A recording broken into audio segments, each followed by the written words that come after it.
Els matins, quan arribem a l'oficina, agafem l'emissora, fitxem, ens canviem i anem cap al telecadira.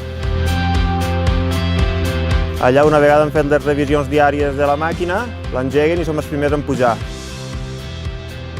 Quan arribem a 2.000, ens distribuïm a les diferents pistes, uns cap a 1.500, els altres cap al bosc, que és una altra telecadira, i res, anem a obrir pistes. Aquesta feina consisteix en muntar tota la senyalització, amb la dificultat de les pistes, si hi ha alguna cruïlla, a revisar que les balises i les xarxes i els matalassos estiguen bé i també mirar que la neu estigui en òptimes condicions, que les màquines hagin fet la seva feina bé i que estigui tot perfecte perquè els clients puguen esquiar. Si hi ha alguna cosa l'hem de senyalitzar.